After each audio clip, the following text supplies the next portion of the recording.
Yeah, what? Great. I think we're recording now. That's brilliant. Hello, everyone. Thank you for joining us today. I'm Hannah, Licensing Manager at Jisc in the Teaching, Learning and Assessment stream of licensing. I'm really pleased to announce that we have a new agreement in place with Peerceptiv. So after conducting research in the assessment and feedback space for a number of months now, at Jisc, we've identified that peer review tools are an area of interest for our members. And after numerous conversations with many of our members, Peerceptiv was identified by those members as a tool that was really of interest. So we are really pleased to have this partnership in place. So today, Owen, who I'll let introduce himself in a bit, but he will discuss how Peerceptiv is supporting institutions in creating peer assessments that matter. And afterwards, I will briefly touch on the agreement and where you can find information on that. And then we will open for questions, but hopefully we'll be answering questions as we go along in the chat, as Kira mentioned before. So I'll hand over to Owen. Yeah, great. Thank you very much for the introduction, Hannah. Hello, everybody.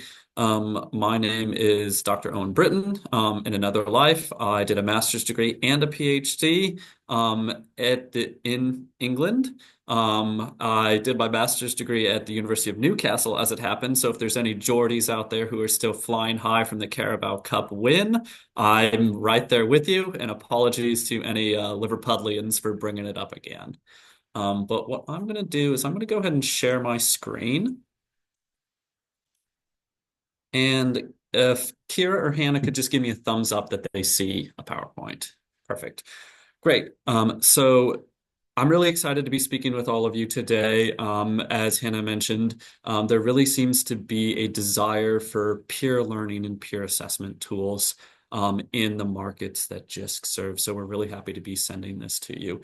As has been mentioned, feel free to put questions in the questions or comments in the chat. Kira will answer them, or we'll bring it up for a discussion. So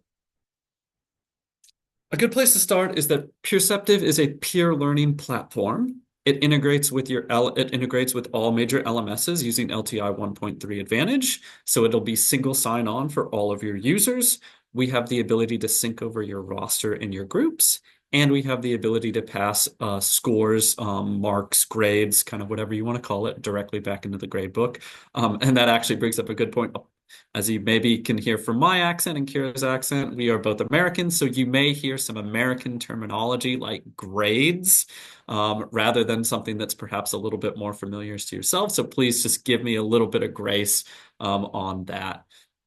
But really, as I said, Peerceptiv is a peer learning platform, and it really it has four tools within it. Now, there's a number of different types of ways that folks use these tools, but these are the four tools that they have. So we have peer review and assessment, and that's what we'll spend probably most of our time on today. And that's where individuals or groups have the ability to submit some type of work product to the platform. It then gets automatically distributed to other members of that course or that section to provide a peer review or a peer assessment. I'm going to use those terms kind of interchangeably. And as I said, we'll spend most of the time on that. The other thing that we'll also spend some time on is the team member evaluation component. So with the team member evaluation, students have the ability to evaluate the contributions of their group members to a group activity. We also have live presentation review. That's where any individuals or groups who are actually presenting to the class, whether it's via Zoom, whether it's online or whether it's in person, they have the ability to receive quantitative and qualitative feedback based on a rubric from the rest of the members of their course, from the members of the audience. The benefit for the presenters is that they get a lot more feedback from a much more diverse audience than just that single professor or teaching assistant or grader or marker. The benefit for the audience is that they get a lot more out of the presentation because they're actively part of the assessment process. So they're going to be paying a lot more attention to the content. Then the last thing that's included within our tool suite is a group formation tool. So with this group formation tool, this allows faculty to basically assign students to input their availability, to answer survey questions based on answer survey questions that they created, as well as to rank topics in order of interest. All of these will then form groups for group projects based on the data that those students generate. And these groups can actually be passed back directly into your LMS as well. So if you do group work, even if you only want to do the group formation tool, that's absolutely possible within Peerceptive. Now, one thing to mention is that Peerceptive was founded over the course of nearly 20 years of research at the University of Pittsburgh in the United States. This research was really focused around a couple things. One is how to create a tool that will be able to facilitate peer assessments in a bias-free manner. That requires the least amount of instructor intervention, but leads to the maximum possible benefits of students. The other thing that they were working on during this nearly 20 years of research, two other things I should mention. One is just best practices for peer review and peer learning in general. The other is the ability to create some algorithms that will take the quantitative data generated by students and massage that data to be able to generate research-proven, valid, and reliable marks. And we're going to talk all about that once we get to the student results page. So if you have questions about that, go ahead and put a pin in them, and I'll be bringing that up in, let's call it 10 to 15 minutes. Now, as part of that research, there was a number of key findings that came out of that those decades of research on peer learning. And this research really sort of underpins the tool as new things are discovered, kind of within the body of research of peer learning, whether it's done at the University of Pittsburgh by our chief learning scientist or whether it's done elsewhere. Where possible, we incorporate those learnings within the tool to be able to generate something that is very reactive to the research and best practices. So a few key findings that really underpin the tool. One is that student learning improves most when students provide feedback to their peers rather than simply receiving feedback. So as I said, as I'll mention a number of times, students learn more giving feedback rather than simply receiving feedback. The other thing that kind of came out of this research, or another key finding, is that student writing improves more with a multi-peer feedback system than when they get feedback from just a single expert or a single peer. So Peerceptiv can be students providing, one-to-one feedback, but in most situations, students will actually be providing feedback to multiple people on multiple submissions. The other part of that is that assessment, when it's done by multiple peers using Peerceptiv and using the machine learning algorithms that were developed by our chief learning scientists at the University of Pittsburgh, can be just as valid and reliable as those scores generated by a single expert grader. And Kira, if you could do me a favor and post in the chat a link to the research a link to the research page on Peerceptiv, you can all kind of explore some of this research at your leisure. And I'm actually going to stop. The other thing about that is really when we think about peer assessment and peer review, what Peerceptiv can really do is it can really help you hit some of those higher level thinking skills on the Bloom's taxonomy, because a multi-peer assessment is really scalable to assess higher level skills. So students will be analyzing each other's work, evaluating each other's work, creating and applying, not just trying to recall facts, not just trying to, read and interpret materials. There's all these other things that they will be asked to do. All right, so I'm going to stop my share right there, and I'm going to now transition into the tool itself. All right, give me one quick second. All right, so hopefully everyone is now seeing a web browser in front of them. Hannah or Kira, if you could just give me a thumbs up that you see. All right, perfect. So we're going to start by talking about the peer assessment or the peer review assignment type. And so what you're seeing right now in front of you is really the student side of things. So we're going to spend most of our time on the student side of things. I'm just making a quick note to myself. So on the student side of things, the way that students would access this is essentially their assignment level dashboard. So the students can access this through their LMS.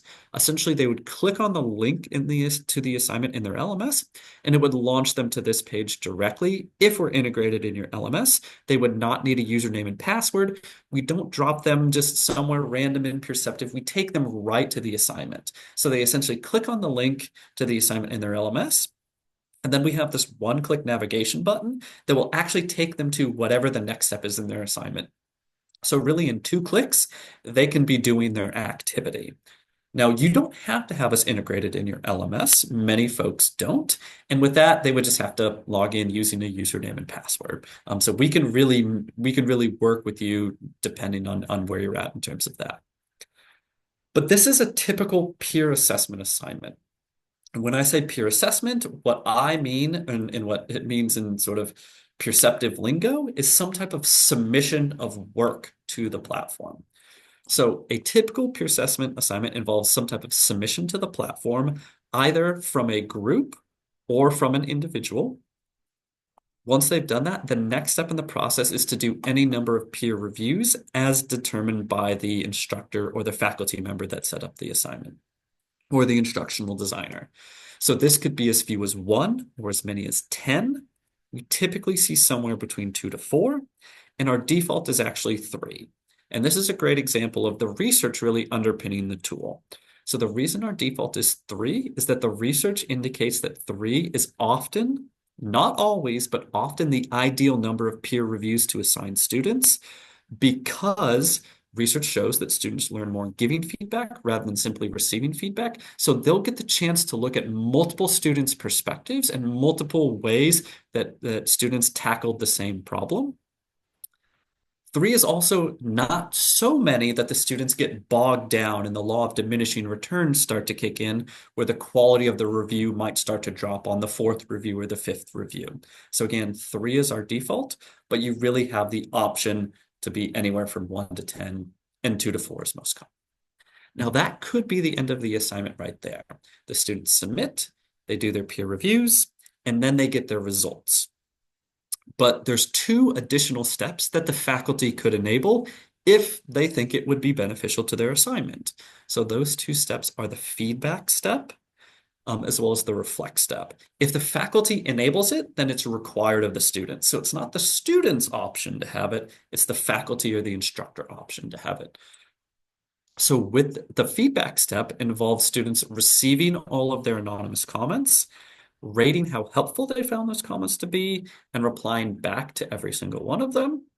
The other potential optional step that you can do in addition to feedback or instead of feedback is the reflect step.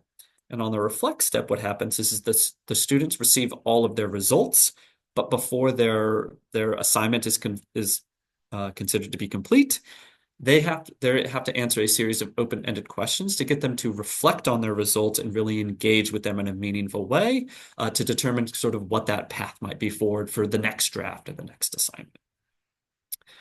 Now, I'm going to show you all of these steps, but I just wanted to give you that high-level overview of what the flow can look like. I'll also mention that there's 2 distinct workflows within Peerceptiv. One is the synchronous mode workflow. With the synchronous mode workflow, each of these steps has a deadline. So perhaps you have to submit by Monday, complete your peer reviews by Friday, do your feedback by the following Monday, and so on. The other potential workflow is an asynchronous workflow, and that's where you can set as many or as few deadlines as you wish. So if you have a large online class or an asynchronous class where students are kind of coming and going at their leisure or throughout the process, then you can set it up where perhaps there's just one common overall deadline for students to finish, and then they can move through at their own pace. This actually gives me a great opportunity to talk about our onboarding services.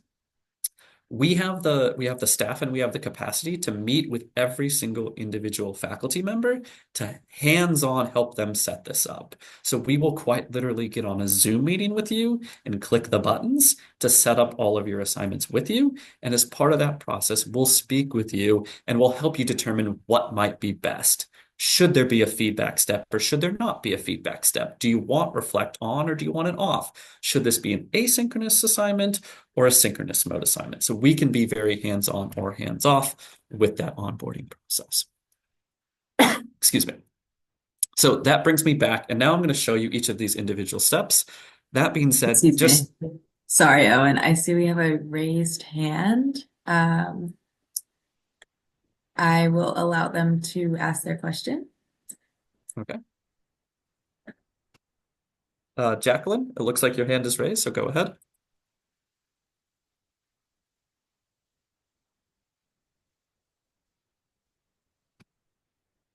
And Jacqueline, if you are speaking, we cannot hear you.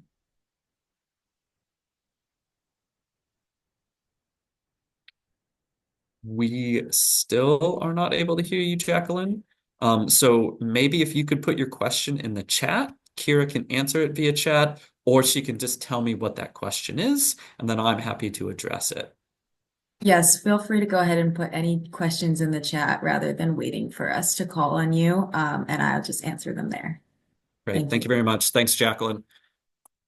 All that being said, so I'm going to show you each of these steps. I'm just going to skip the submission step just simply for the sake of time. Students have the ability to upload a file. They can input a link to anywhere on the web. They can drop in a zip folder, or they can actually type directly into Peerceptiv. Now, this is really something that's important to point out, is that Peerceptiv can really accept any type of file or link. So probably, only about maybe 55 or 60%, I shouldn't say only because it's the slight majority, but only about 55 or 60% of the submissions that we see are actually written work. That other 40% can be anything from infographics to PowerPoints to Excel sheets. We also see a lot of recorded video as well. So we often hear from faculty that they got rid of a written assignment and they might have students record a video instead. So Peerceptiv can accept videos. Peerceptiv can accept videos of practice presentations, for example, if you have students give presentations. Because Peerceptiv can also accept links, we see a lot of links to online portfolios for fine arts degrees or for marketing classes, or links to computer code for computer science courses. So really, any type of file or any type of link can be used. I can, I don't want to make the promise, but I can almost guarantee that whatever type of assignment you're planning, whether it's written, whether it's, a traditional paper or not, Peerceptiv has likely seen it already because we've worked with millions of students to this point. So as I said, just for the sake of time, I'm going to skip the submission step. Now, the next step in this process is the review step. And there's really three ways that the reviews can be distributed. And this is really a key time saver for your faculty. So one is that the faculty can manually assign who's going to review who if they wanted. We really only see that in courses of like 10 to 15 students or less, but it is an option. And here, so that is possible, but here's where the time-saving options get kicked in. The other ways that reviews can be distributed is what's called reviewing circles. With these reviewing circles, faculty can set up small groups, and then everyone within that group can take turns can review each other. These small groups can stick with each other for entire courses, multi-iteration assignments and assessments, or just one assessment. It's really up to you. But by far the most common way that reviews are distributed is with our default distribution option. And with our default distribution option, what happens is that when I click this continue review button, what I just did is I just pulled the next available submission off the top of the digital stack that needs the most attention next. So with our default distribution, no one individual is assigned to review a different individual. So that means you won't be waiting on someone to submit. Once you've submitted, as long as others have also submitted, you can start doing your reviews and your peer assessments. Now, the big benefit of this here is that because no one is assigned to review any particular person in advance, you can allow for late submissions and even have automatic penalties that you can later waive. But even those students who submit late, they are guaranteed to get just as many assessments as everybody else because the system prioritizes who needs attention next is the next person that's on the top of the stack. So if the deadline to submit is Monday and I don't submit until, say, Thursday, likely everyone else has already gotten a round or two of peer review. I haven't gotten any peer review yet, so my submission will likely be the next submission that's pulled off the top of the stack because it's the one that needs the most attention next. So as I said, even those students who submit late get just as many reviews as everybody else. I'll also mention that as part of this process, you can also have students do a self-evaluation and a self-review of their own submission. That's not required by any means. It's just a setting that you could turn on so students can actively review their own work. Now, Peerceptiv, as you can see, is all based around a rubric. So on the left-hand side is the work that I'm reviewing. On the right-hand side is the rubric. The rubric is can be any combination of open-ended commenting prompts, as well as rating prompts. It can be in any order and any number. You can have it be all comments, or you can have it be all ratings. It's really up to you to set it up however you wish. Now, everything that I just highlighted is completely customizable to the instructor, the instructional designer, the faculty, the teacher, whoever is operating this assignment. So Peerceptiv does have a number of out-of-the-box rubrics that you can take and edit and you can make your own, or you can create your own from scratch. Or your instructional designer, your administrators, whoever, can also create assignments, rubrics, and rubric prompts that live in an institution-wide rubric library that you can just directly drop in to your own assignment. So you can pull in from your institution's rubric library. The other thing is that once you have personally created a course, an assignment, a rubric, and a rubric prompt, each of these 4 categories are put into your own library, so you can copy them from one course to another. You can copy them from one assignment to another. So if you teach a module in the fall, and then your module in the spring uses very similar assignments, you can copy over components from one assignment in one course into this new one because everything is created as a template within Peerceptiv. So that really allows you to kind of rinse and repeat. And so that really will cut down on faculty time spent creating these things. So once you've set it up however you like, you're really good to go to use it, for as long as you continue to have an account. Now, as I mentioned, on the left-hand side is the anonymous work that I'm reviewing. On the right-hand side is the rubric. Peerceptiv is by default double-blind and anonymous. Now, from this, again, we're on the student perspective. So once a student gets to a commenting prompt like this for the first time, they will actually see this tips for helpful commenting box pop up. That gives them 3 suggestions on how to leave helpful comments based on the nearly 20 years of research that underpins Peerceptiv. And of course, we have help videos and articles that explain to students how to give comments, as well as from a more philosophical standpoint, why to give comments and how to be a helpful commenter. I shouldn't say why to give comments. I should say why it's valuable for them to be giving comments and how to be a good commenter. This pop-up also shows them how to work the pin drop and the timestamp system. And it reminds them that if the feedback step is turned on, part of their score could be the helpfulness of the comments that they provide. And I'll talk a little bit more about that in a second. Otherwise, my task here as a student is to provide a comment. And then if I want, I can actually pin this comment directly into the document wherever that comment belongs. And if this was a video submission, I can actually timestamp the video. So what this does is this essentially geolocates your comment within the student's work. And so when a student receives their feedback and they receive all their results, they'll see all the pins within their document or their subscription, or not their doc, or all the pins within their document or their video. So they know exactly where the student is telling them to address. So that's leaving a comment. I'm going to go ahead and click next. And now I'm on to a rating prompt. So with Peerceptiv, as I said, it could be all comments, it can be all ratings. It's really up to you for your particular assignment. Now with Peerceptiv, again, completely customizable to you. So you can have as few as 2 selections here. So it could be like a yes or no style of assessment, or you can have as many as 10 selections here. You also can completely customize what goes in each of these buttons. So for my particular assessment, I'm giving them 4 levels of quality, as well as an explanation of what that level sort of entails.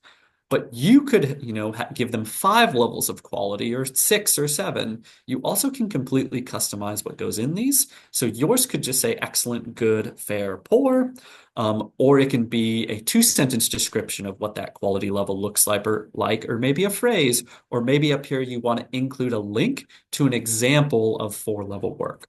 But as I've said, students learn more by giving feedback than simply receiving feedback. So if you have well-developed anchor descriptions of what each level looks like for your particular assessment, not only will they learn by analyzing each other's work, they will also learn by internalizing what your expectations of quality are. And I'll also mention that Peerceptiv shows some tips for accurate ratings as well, that gives them a pop-up and shows them how to be an accurate rater. All right, so and so I would simply, let's see, the title says sample answer. So I'm going to give this a 1. I'll click next. And now I'm on to the next prompt, whatever it might be. As I said, it could be a comment prompt or a rating prompt. It's really up to you how you want to set that up.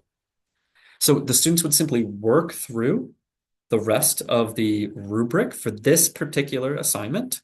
And then once they've complete, it drops them back onto this page. As you can see, I've completed one of them, and then I can immediately do a second peer review, or I could, go to my sports practice, come back, do a second peer review. I could work on a different piece, a different assignment, come back. I can really do this at my leisure as long as I'm following the deadlines that the instructor has set out.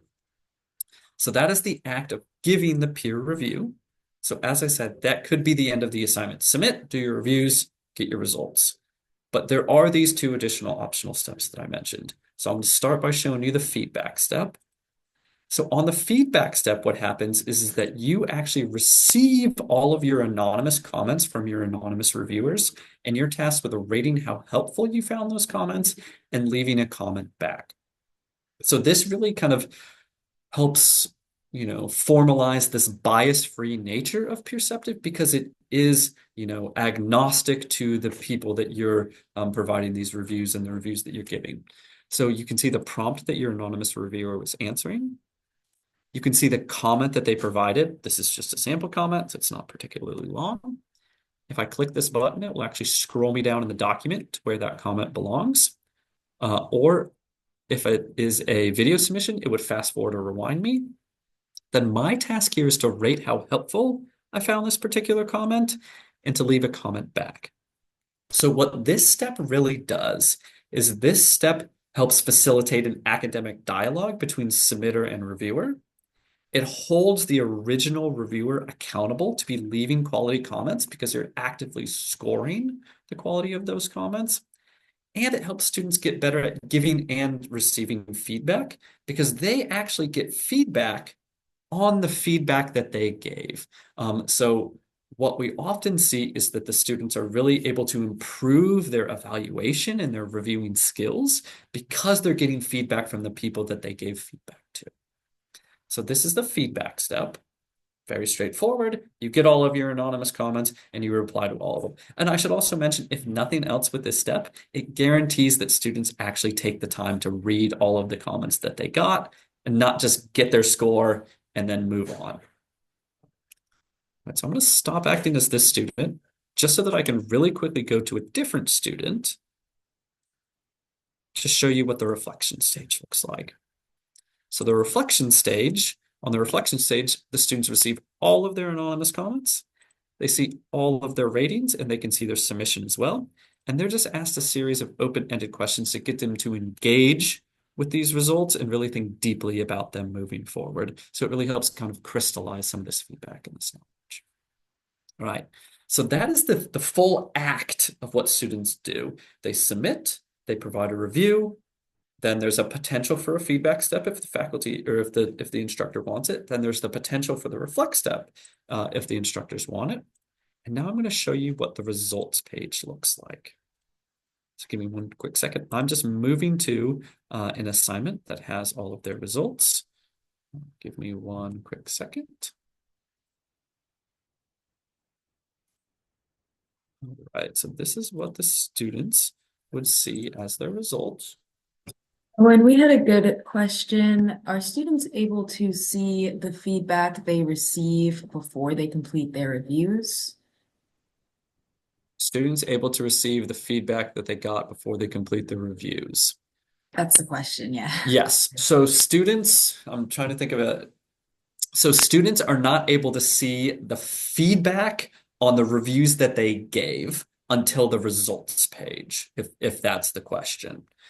If the question is, are students able to see the feedback on their submission before they personally complete all the reviews? The answer to that is yes, but only for the asynchronous assignment. For the synchronous mode assignment, everyone is moving through at the same pace. So you cannot see what students are saying about your work until you've given all of your reviews and that feedback step has opened up. So in general, they won't see the reviews they've received until they go through all of their own Correct. reviews. Correct. That Is is that for the able to that is be turned? Go that is ahead. for the synchronous that's for the synchronous mode assignment, and the majority of assignments will be in the synchronous mode. But again, it's up to you how you want to set up your assignment. Okay, hopefully that answers the question in the chat. In the asynchronous mode, are they able to be turned off? Are they able to be hidden?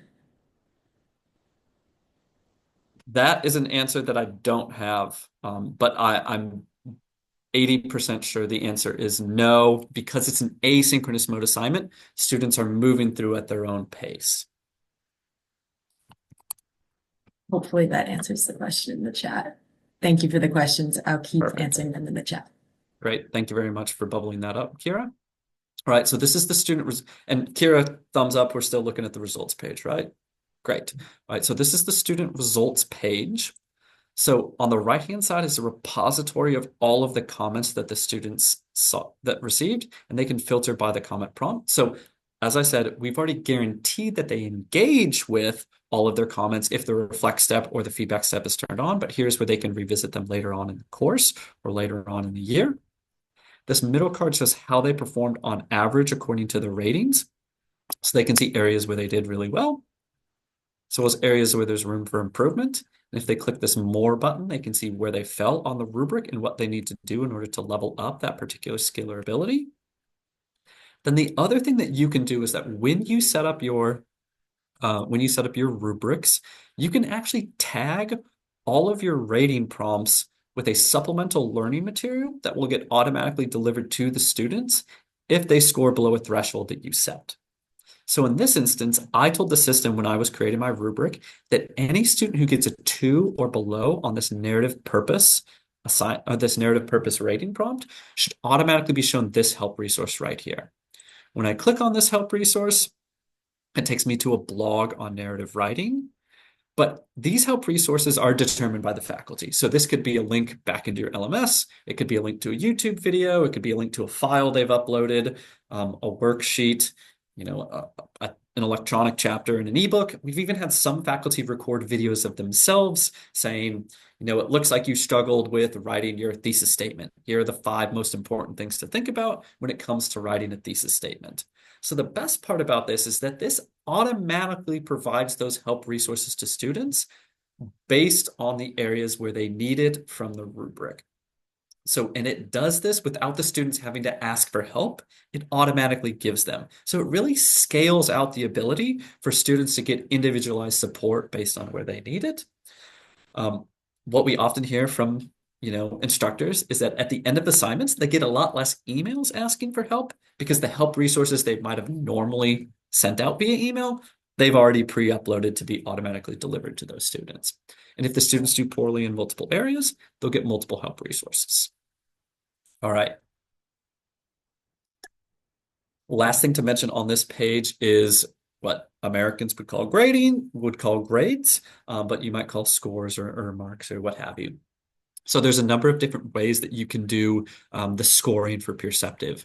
One is it could be unscored or ungraded. So it could, there does not have to be grades or scores generated with Peerceptiv. If that was the case, then just simply nothing would appear here.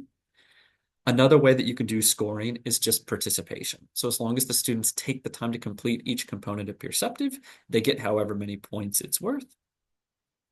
But what I'm showing you is actually the most common way that scores are generated, and that is an overall score.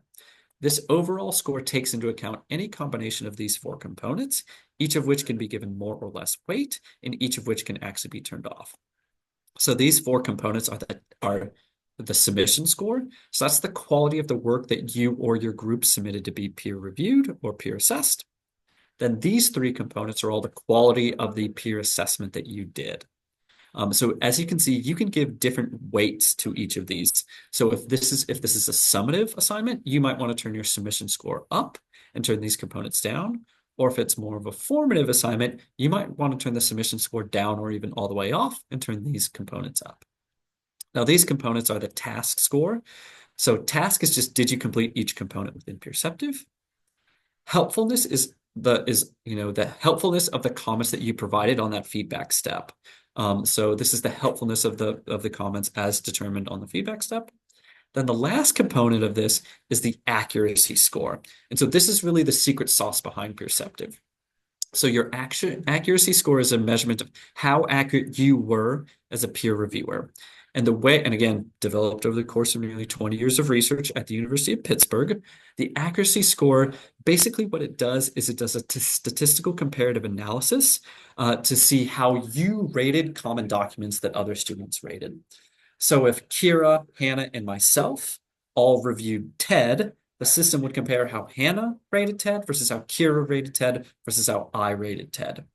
And then when Kira goes to do a second peer review, let's say of Rebecca, the system will automatically make sure that Hannah and myself don't also review Rebecca. Instead, Kira will be paired up to review against two different reviewers. Of course, all of this is double-blind and anonymous, so you don't actually know who you're reviewing with. But basically what happens is the system then looks at how you deviated from the mean and how you put items in a particular rank order to determine which students are more accurate reviewers and which students are less accurate reviewers. Now, the vast majority of students will get a high score for this because it's on a very generous curve.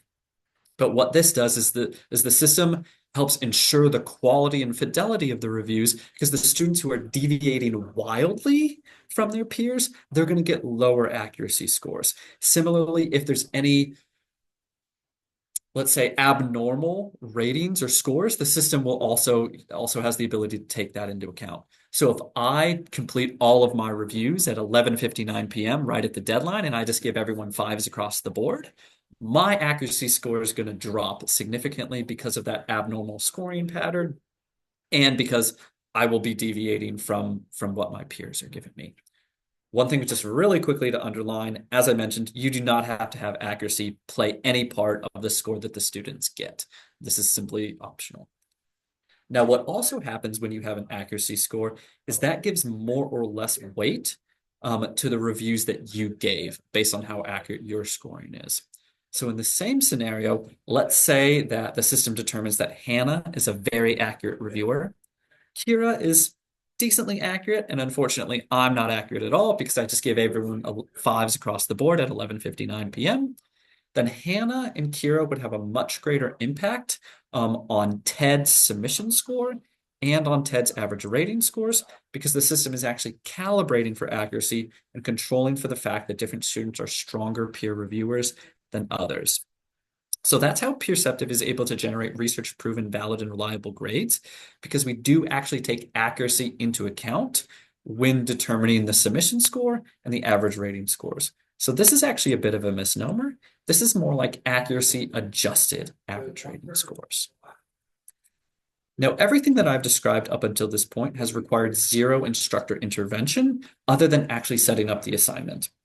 But if the instructors also want to be involved in the scoring, there's two ways that they can do it. One is instructors can do what's called benchmarking. And with benchmarking, that's where they, at the end of the activity, they receive 10 submissions at random, and they simply give each of them a score between 0 and 100. That then creates a curve against which the rest of the class is calibrated. So they essentially get to see a sample size. The other way that faculty can be involved is that the faculty can also provide reviews based on the exact same rubric. And what happens is when faculty provide reviews, we adjust everyone's accuracy to how closely they align to the faculty. So the faculty can actually review maybe 10 or 15% of all submissions and directly or indirectly touch every single one, because we adjust everyone's accuracy to how closely they align to the faculty. But of course, everyone within the course's accuracy is all interconnected. So by reviewing 10 or 15%, that can actually proliferate out throughout the rest of the system. The other thing I should mention is that this is all based on percentage. So Peerceptiv does everything on percentage. But when your score gets passed back to the LMS, if you have it integrated with your LMS, it will take that percentage and convert it to whatever your scoring mechanism is within the LMS. So Peerceptiv is based on percentage, but the scores that ultimately show up in your LMS do not have to be. All right, and we're at a 20 minutes. So there's a couple more things I'm going to show you, and then we'll turn it over to Hannah. So Hannah, your turn will be in about 10 minutes, just so that you know. All right. So I'm going to stop acting as the student. So here, as I said, we've seen the students' progress and results. And I'm going to quickly show you the faculty side of a peer assessment assignment. So from this progress tabs, the faculty, and again, we're on the faculty side now, the faculty can see how the students are progressing through the activity. They can click on any individual. They can act as them. They can provide a review. They can also override their score. They can see the scores. They can see the submission. And they can see all the reviews that the student received and all the reviews that the student gave. So nothing happens in the system that the faculty, the instructor, the teacher, the administrator, whoever it might be, cannot personally see. So what we often hear from instructors is that because they spend less time providing feedback, they can spend more time individualizing instruction by looking at the comments that are going back and forth and bubbling up interesting things that they see for class discussion. Now, from the results page, all of that is actually downloadable as well. So people will spot check from the progress tab, but they can download the results into a spreadsheet if they would like. This middle card here on the faculty results page shows how your class is performing based on your rubrics. You can see areas where your course is doing really well, as well as areas where there, might be a common misunderstanding that you want to address in a future class period, via email, or when you're redesigning your course. Scrolling down further, you can actually see the individual scores for each student based on the rating prompts, and you can toggle to see your highest and lowest performing students for each of those rating prompts. So this will actually allow you to individualize instruction because you can see areas where students might be struggling. Now, the other thing that you can do, and I want to emphasize that this is strictly optional, is that you can actually tag all of your rating prompts with any university, program, or department or school learning outcomes that you're required to track. So you can actually tag these learning outcomes with accreditation standards. Peerceptiv will collect all of the scores that fit for that particular learning outcome or accreditation standard. And you can see this at the course level. You can see how individual students are progressing towards these learning standards. And this can actually feed up into a program-wide dashboard. You can see this across the program. Excuse me. So that is the peer assessment assignment type. Really quickly, I'm going to show you one other assignment type. As I mentioned, there's 4: peer review and assessment, team member evaluation, group formation, which is not really an assessment, but it's a way to form groups, and then presentation evaluation. So I'm going to show you the team member evaluation assignment type next. So if you'll give me one quick second, I'm just going to quickly navigate to that. So the peer review and assessment is really for students to submit work products to the platform. And I'm on the wrong course. One quick second. The team member evaluation assignment type is for students to team member evaluation, aka group formation, aka peer evaluation. But what this does is this actually allows you to assess the contributions of your group members to a group project. So again, students click on the link in your LMS, takes them to this page. They click this evaluate button. From this page, they can see there's a number of different types of evaluations they could do. And I also want to just be clear. Some faculty will use all the different types of assignment types in one course. Some will just use peer review and assessment. Some will just use team member evaluation. It's all included within the tool. So you can use all of these, some of these, it's really up to you. But the different types of evaluations you can do in the team member evaluation is you can evaluate how your group performed as a whole. You can also evaluate individual group members based on rubrics. So you can evaluate the contributions of individuals. As part of that, you can do a self-evaluation. So you can really do a true 360 evaluation. And then you can actually do role-based evaluations as well. So in this particular instance, I assigned Jerlene to be the group leader. So I can actually evaluate Jerlene's leadership skills based on a leadership-specific rubric. You'll notice I can also evaluate Jerlene based on the same rubric as everybody else, but I can do this role-based in addition to that. Now I'm going to really quickly, and I'm going to kind of move through this quickly just to save a little bit of time for Hannah and additional questions at the end. Apologies, I can be a little bit verbose. But what I'm going to do is I'm going to evaluate one of my team members. So I'm evaluating Olin. On the right-hand side is the rubric, again, completely customizable to you. On the left-hand side is actually a list of how I've evaluated all of my group members to this point. So I've already completed this for everybody, just for the sake of the demo. What you'll notice is that when I give Olin a score, Olin actually moves up and down on this left side list view based on the score that I've given Olin. Now, what this does is the research shows that having this dynamic list view will actually lead to much more individualized scoring. So you'll get a lot less group members just giving everybody fives, and you'll get much more individualization, because what this does is this triggers them to be thinking, okay, for professionalism, I gave Luella a 5. Now I'm giving, Olin a 5, and I'm giving Jerlene a 4. Actually, I think Olin and Jerlene were maybe more similar, and I think Luella was clearly the best. And, I think maybe a 4 is more appropriate here.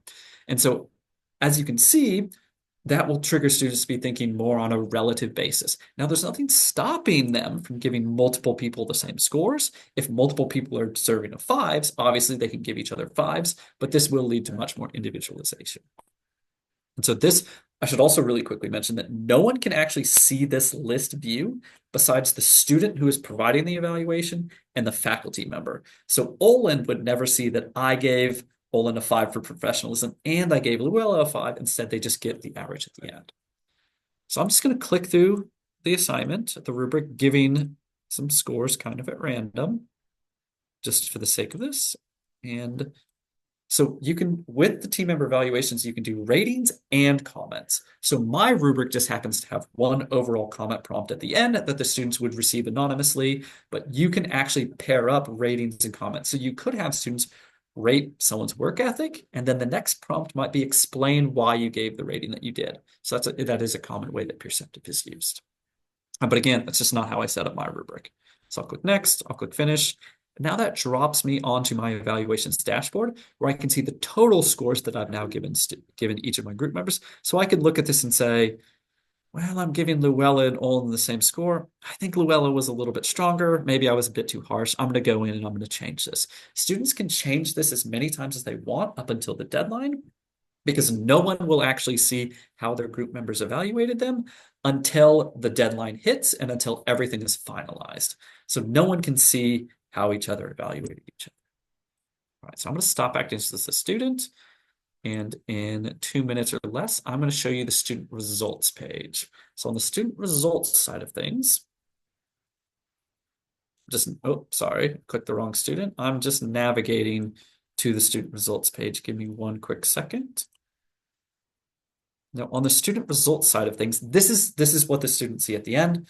It looks a little wonky on my screen just because I have a really small laptop, actually, but it typically looks a little bit better on a larger screen. So on the left-hand side is the overall score that the students got as a percentage. Now, this score can be, there's 3 ways that this score can be figured. One is just participation. So it could just be, did the student complete all of the evaluations of their peers that they were meant to do? If they did, they'll get 100%. Of course, this percentage converts back to your LMS, however you have your grade set up. Or what this score could be is how they were actually evaluated by their group members. And then that can be what converts over, or it can be a combination of that. So maybe half of the score is determined by how you were evaluated by your group members. The other half was just, did you take the time to complete everything?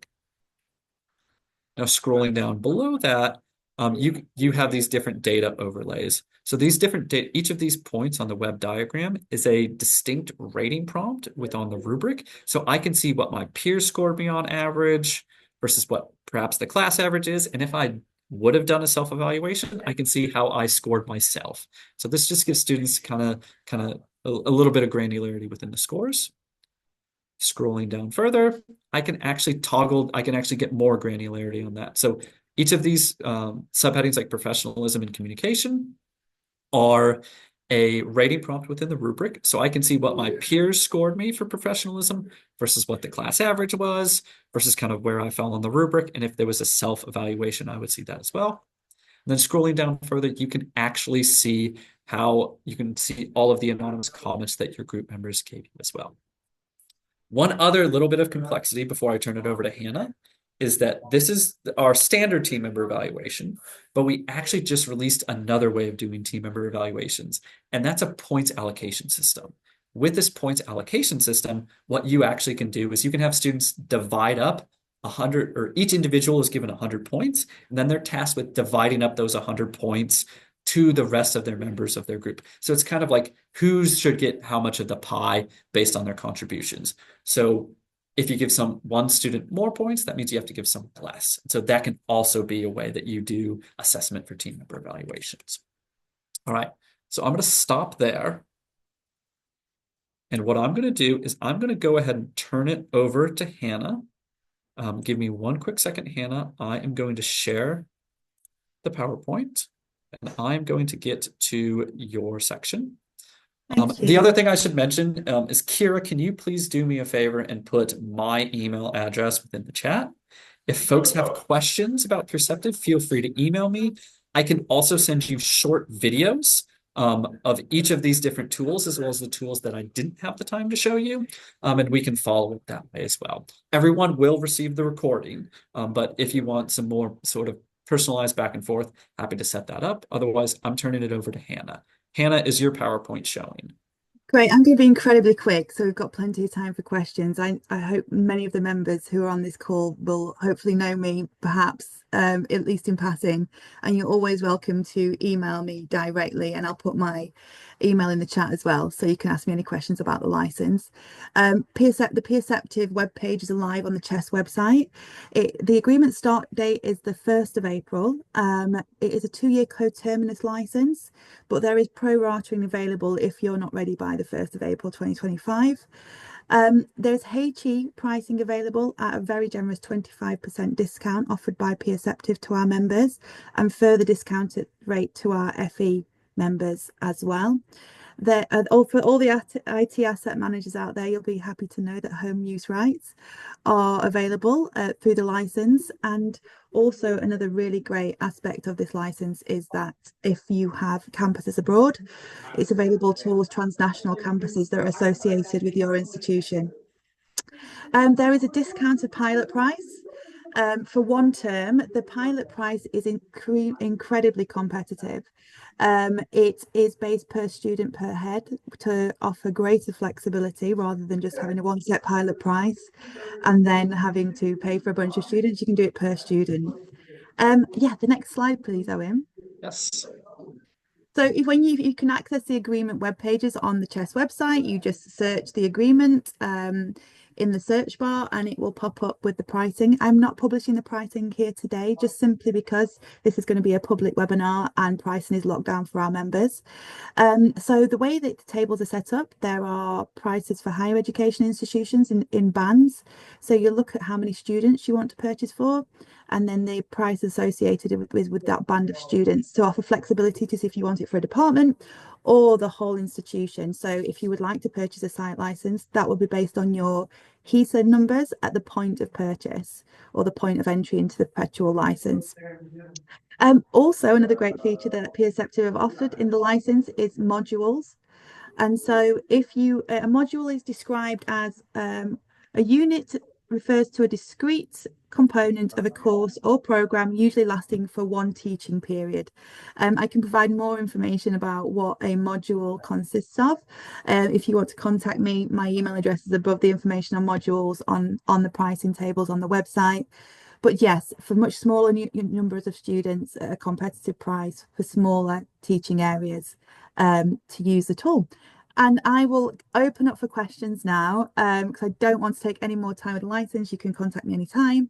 I just want to check, did we miss any questions in the chat first? If anyone wants to put the hand up if we missed any in the chat or any further questions, I'll hand back over to Owen and Kira.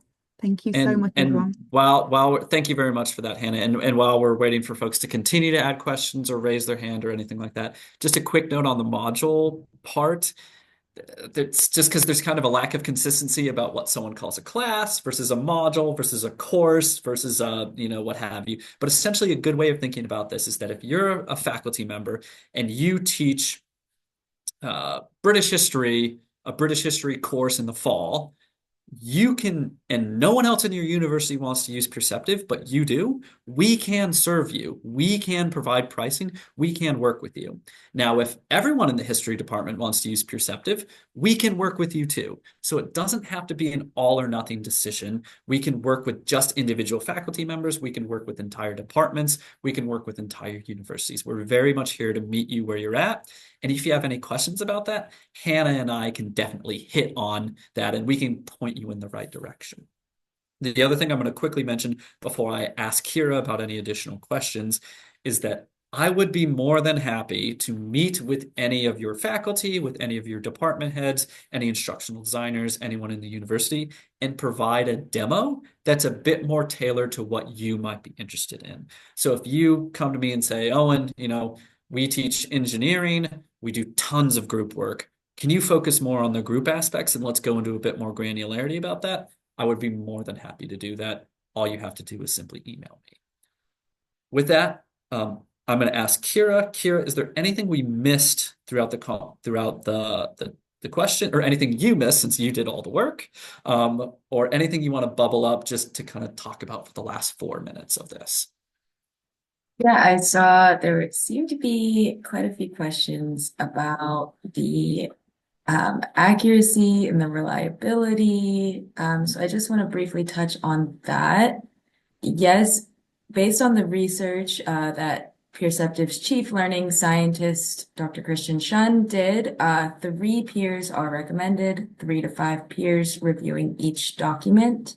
And the specific research behind the accuracy algorithm, I've linked in the chat, both a research article and a video from Christian, our chief learning scientist, talking about that algorithm in more depth. So if you have more questions about that, please watch that video or read the research. And an important thing to point out is that if you don't love the idea of an accuracy algorithm, you don't have to have that be part of the score. You can simply turn that to 0. Similarly, if you don't like the idea of the quality of someone's comments being part of a score, you can turn that component to 0, and it can just be based on other factors. So there is a lot of configurability that can be done with the grades. Well, I should say grades, marks, scores, what have you. But we're definitely happy to jump on a call and go into that in depth. Yeah, and if there are any more questions that you still have, feel free to raise your hand at this point, and we can put you on unmuted. And while anyone is doing that, I will also just reiterate in terms of the onboarding and ongoing support, that's all included within any license costs. As I said, we will quite literally get on a Zoom meeting with each individual faculty member and work with them to build out the assignments. A lot of folks take us up on that. A lot of folks also just want a PDF of instructions, and then they do it all themselves. So we can work with you in either capacity, and there's no additional cost for it. Vanessa, go ahead. Vanessa asked a question, can the instructor delete or change a student's comments if they are offensive, for example? So the answer to that is no, the faculty member cannot delete or change students' comments. That's no is not the right word. It's a bit of it's a yes/no is probably the better way of putting it. So what can happen is the students can actually flag any comments or any submissions that are offensive, and then if the student flags it, that essentially puts that comment or that assignment within Peerceptiv jail, so that no one can see that comment or that submission until the faculty member rules on that. So if the faculty member decides, no, this is really actually okay, they can release that comment or that submission back into the system. Or if they say, yes, this really is problematic, then they can have that be pulled out. So I guess the answer is yes/no. There is a mechanism for addressing offensive, plagiarism, anything like that within Peerceptiv. Yeah, we are seeing that also come into effect with plagiarism and AI submissions. Students can tell a lot of those cases and flag those comments to their instructor. Thanks for the question, Vanessa. All right, so we are right at time. So thank you very much, everybody, for joining. My email's in the chat, Hannah's email in the chat. Very happy to talk further about your specific use cases. Just give us a shout. As Hannah mentioned, we definitely have some discounted and advantageous pricing for all Jisc members. We can work with you whether it's a university-wide, contract that you're looking for, or just one individual faculty member. So just give us a shout, and we're happy to work with you. That's great. Thank you so much, Owen, and thank you so much, Kira, and thank you, everybody. It was great to showcase the new partnership with Peerceptiv, and I really appreciate everyone coming along today, and Owen and Kira too. So with that said, I think we're just a little bit over time, so we'll end there. Thank you so much. Thank you very much, everybody. Bye, everyone. Bye-bye. Take care.